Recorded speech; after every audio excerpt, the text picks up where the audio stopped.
Hey everybody, Tom Vecchio here from VCFJ Law. Today I wanted to talk about the claimant's entitlement to a one-time change in treating provider. As you know, an injured worker is allowed to ask for a change in his treating provider once during the life of the claim.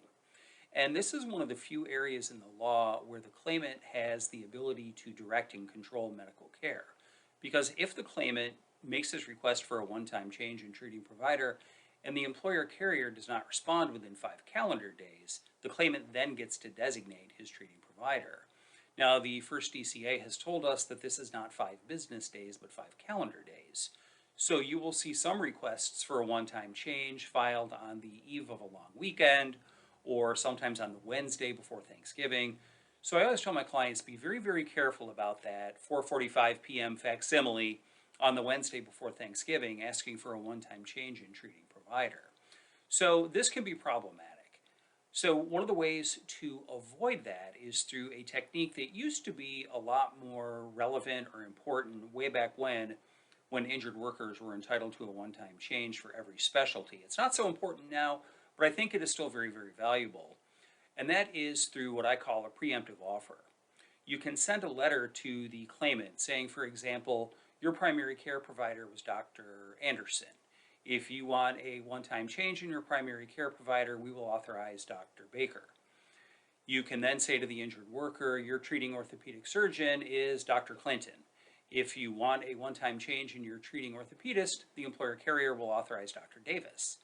So you're providing this information to the injured worker way out in advance of his or her request for a one-time change.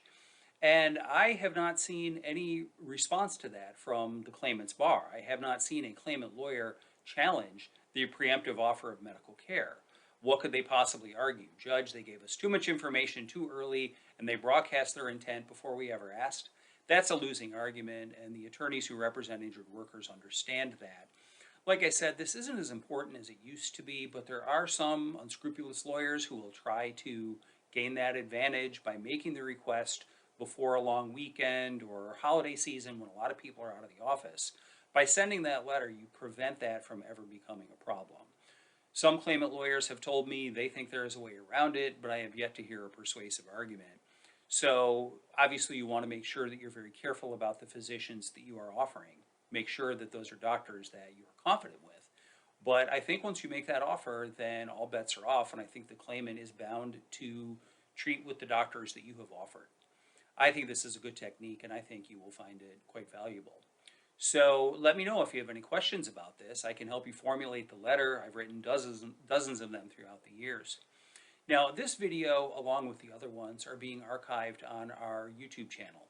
So if you like it, if you have some friends that may like it, please point them to our YouTube channel, and I'm always game to hear any comments. Tell me, hey, this is a good idea, or Vecchio, you really got it wrong. So jump over there and tell me what you think. I hope you found this video helpful, and thank you for watching.